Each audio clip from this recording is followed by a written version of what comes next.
Chers amis, merci d'être venus, nombreux. C'est toujours un moment d'échange très convivial et c'est important pour nos retours d'expérience croisés. Je vais laisser la parole à Odile Cherel, directeur du cabinet de Patrick Vandil, qui va introduire notre journée d'études. Eh bien, bonjour à tous. Je vois qu'il y a beaucoup de fidèles parmi vous et on en est très heureux. Alors, tout d'abord, un petit mot. Patrick Vandil est à Berlin pour le salon Lila et il aurait bien aimé venir vous saluer. Et je vais le faire à sa place et en son nom. Donc, bienvenue. Cette réunion, en fait, 2018, vous réunit, si j'ai bien compris, à rien autour du sujet de la préservation de notre patrimoine aéronautique, mais aussi de sa promotion, de sa mise en valeur et de sa transmission. Et ce sont des valeurs que vous partagez, pour la plupart, évidemment. Vos expériences nombreuses et variées sont de toute façon toutes complémentaires et nous le savons bien. C'est la raison qui nous a conduit aussi à animer cette commission et à veiller à ce que notre mission mémoire, en fait, soit dotée de moyens de vous réunir, de vous animer, mais de participer aussi à tout ce que vous faites les uns et les autres.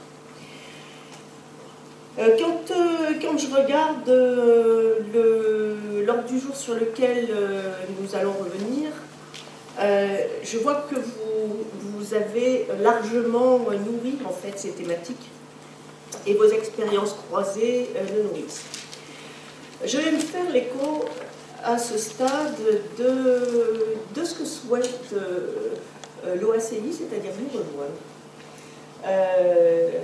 Et donc, la représentation française m'a demandé de vous faire part de ce qu'ils ont envie de travailler avec nous. En fait, ils ont adopté récemment une thématique pour 2019, pour la Journée internationale de l'aviation civile, qui se tient traditionnellement le 7 décembre de chaque année. Et l'année prochaine sera le 75e anniversaire de l'OACI, avec une thématique, c'est 75 ans à connecter le monde. Et donc, le Conseil de l'OACI souhaite la collaboration des États, des organisations internationales concernées, pour faire la promotion de ce thème. Et je pense que la France y a évidemment toute sa place. Et nous vous invitons effectivement à y participer. Je crois que c'est quelque chose de très important pour le rayonnement à la fois de la France et de sa mémoire aéronautique.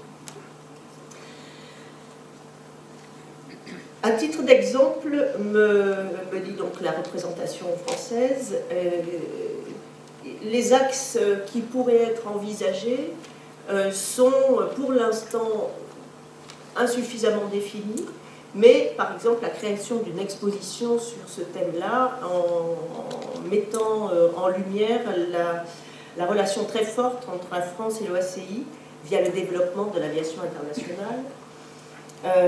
Ça rejoint aussi ce que nous disait l'un de mes collègues sur la valorisation de l'aviation dans l'océan Indien.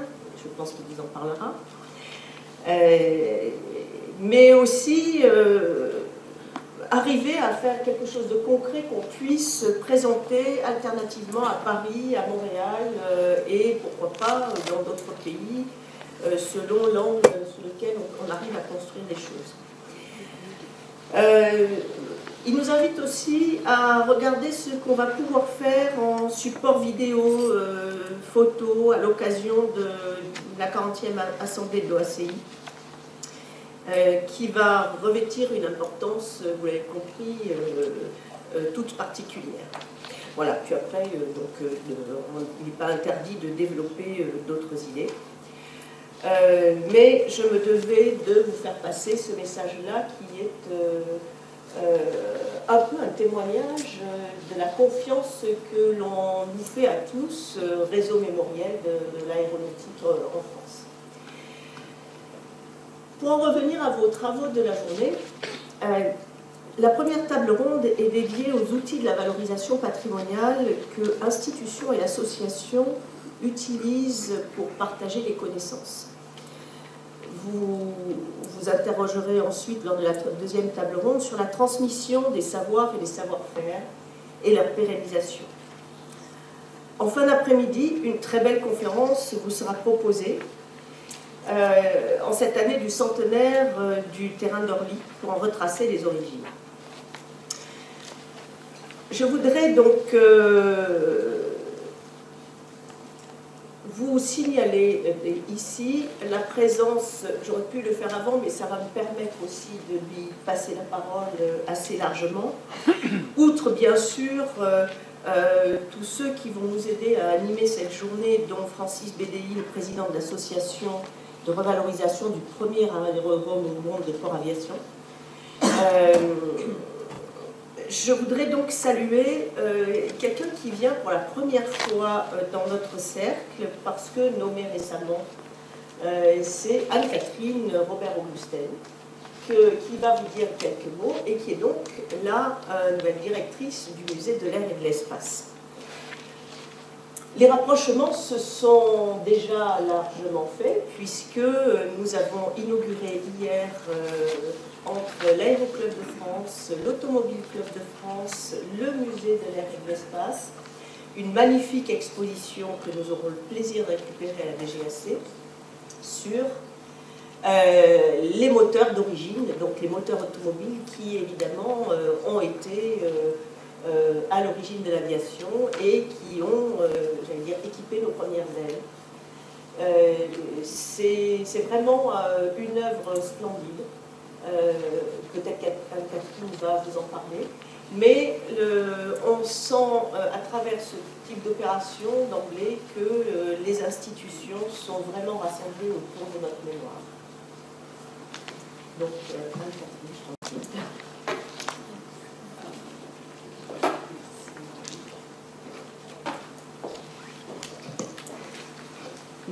Merci beaucoup Madame la Directrice, merci chère Odile. Bonjour à tous. Alors c'est vrai que c'est toujours un petit peu impressionnant d'arriver devant tout un auditoire de personnes qui se connaissent et voilà, je ne vous connais pas encore tous.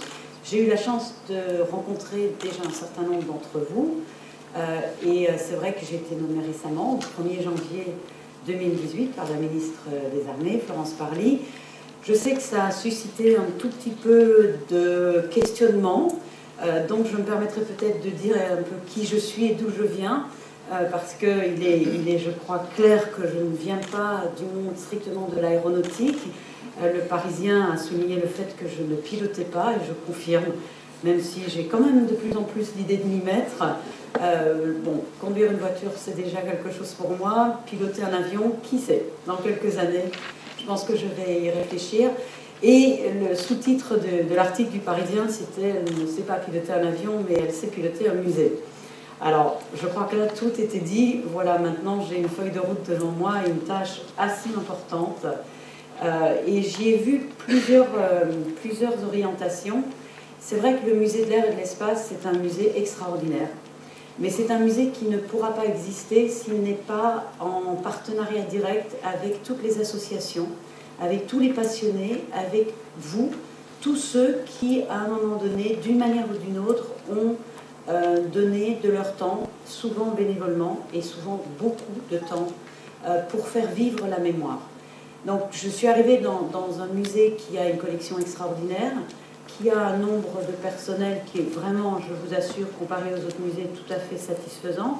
On a quand même à peu près 110 personnes qui travaillent et œuvrent pour le musée, mais on a un énorme chantier devant nous. Alors, la première phase du chantier, c'est l'année prochaine. On va fêter le centenaire du musée.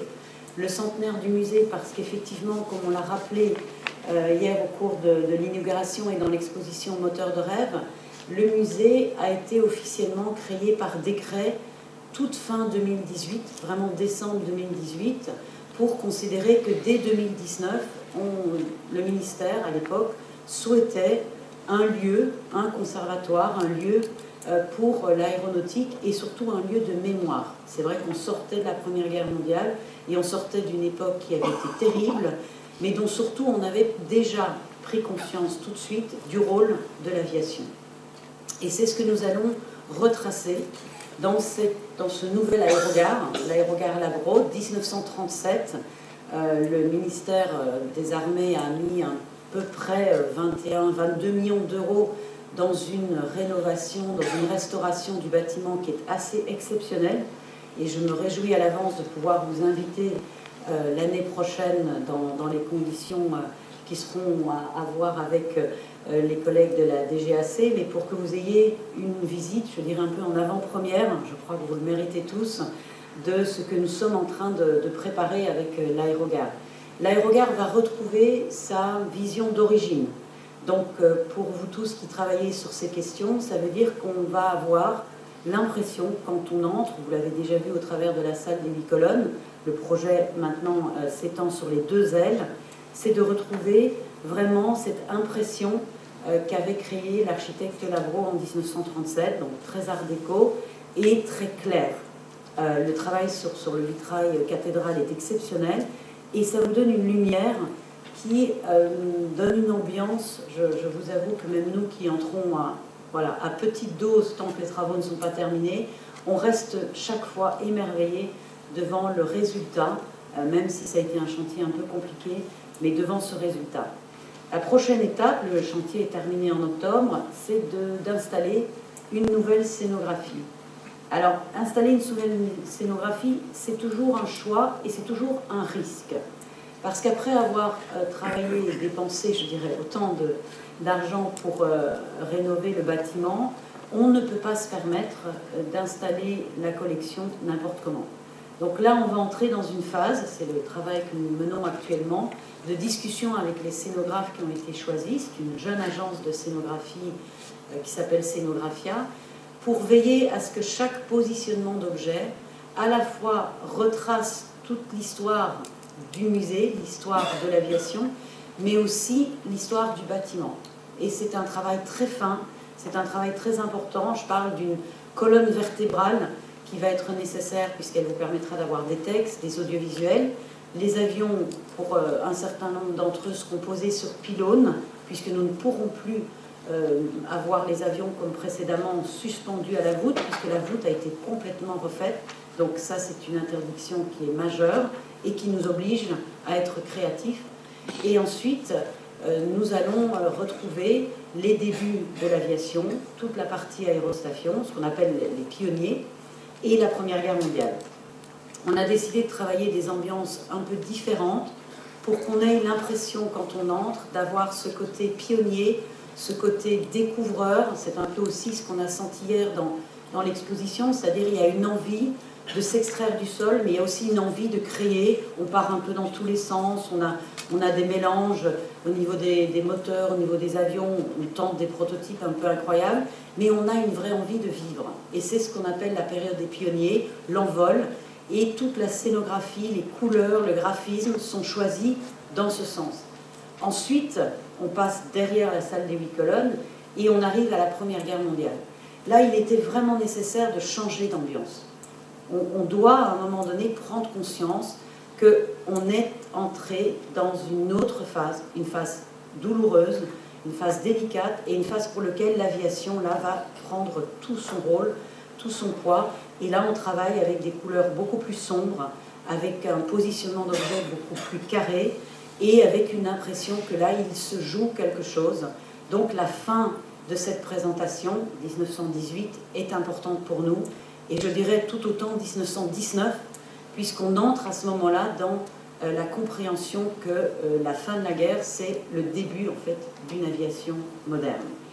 Ensuite, je disais que c'est le début du chantier. Le chantier qu'on a devant nous, c'est d'écrire un nouveau projet scientifique et culturel pour le musée. Et là, nous aurons besoin de vous, parce qu'il va falloir maintenant revoir l'ensemble du musée. On n'aura pas la possibilité de le déconstruire ou reconstruire d'un bloc. On a des études qui ont chiffré à plus de 100 millions d'euros le coût que ça représente. Juste en comparaison, 446 millions d'euros pour refaire le Grand Palais pour 2024. Moi, je me dis que 100 millions, somme toute, on n'était quand même pas très cher, mais ça ne passera pas. Donc, il faut qu'on retravaille un projet, ce que j'appelle un projet en séquençage, c'est-à-dire qu'on revoie une cohérence de parcours. Et là, c'est vrai qu'on va faire des concertations, on va demander l'avis, il y a un certain nombre de réunions qui vont être organisées, parce que ce projet scientifique et culturel, ça ne s'écrit pas à 2 ou 3 personnes. On a reconstitué un conseil scientifique, on a créé un comité éditorial et on va consulter, je dirais, l'ensemble de nos partenaires pour que ce projet puisse être un projet qui est un projet pris par tous et qui nous amène, c'est l'objectif qui m'est fixé, en 2024, puisque nous avons maintenant la confirmation, même si ce n'est pas encore tout à fait écrit dans le marbre, que la station de métro de la ligne 17, c'est-à-dire la toute première station après ce qu'on appelle le Bourget RER, sera la station de métro devant le musée. Ce que nous avons demandé à plusieurs élus, et nous allons maintenant en faire une demande officielle, c'est que cette station de métro porte le nom du musée de l'air et de l'espace. Alors ça peut être Aéroport Le Bourget, musée de l'air et de l'espace, comme ça je crois que ça conviendra à tout le monde. Je pense que le mot aéroport est nécessaire, il faut maintenir le Bourget, mais il faut absolument se battre pour que le sous-titre porte le nom du musée, parce que c'est la station de métro qui va nous permettre cette fameuse connexion avec Paris et qui va nous amener cette possibilité d'avoir une accessibilité à partir du centre de Paris.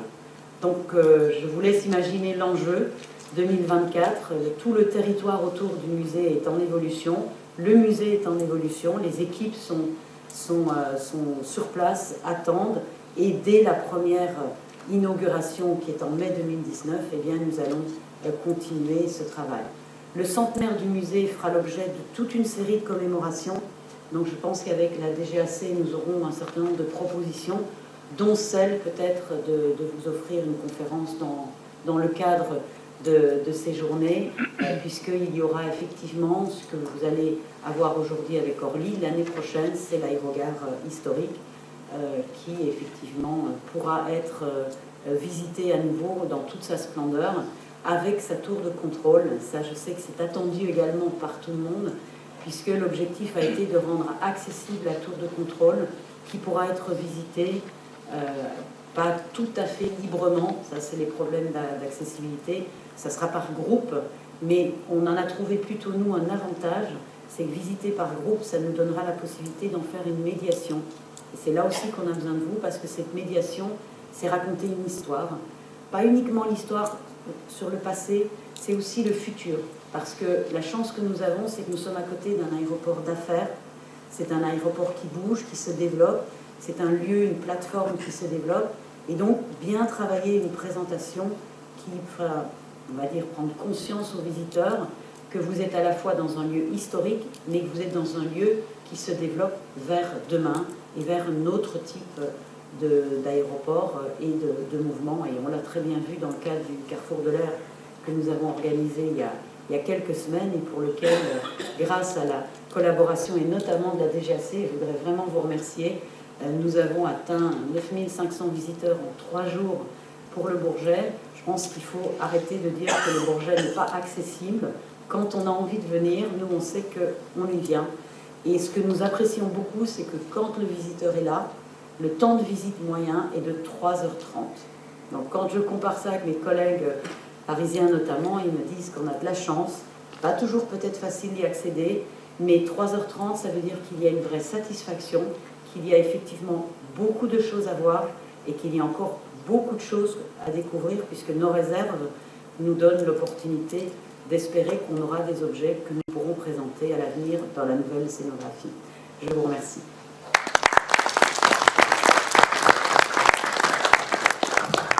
Merci Madame la Directrice, merci Anne-Catherine pour cette présentation très fournie pour le MAE. Merci chère Odile pour avoir lancé la journée. Nous allons commencer tout de suite avec les présentations des actualités des associations. Donc j'appelle donc Philippe est là.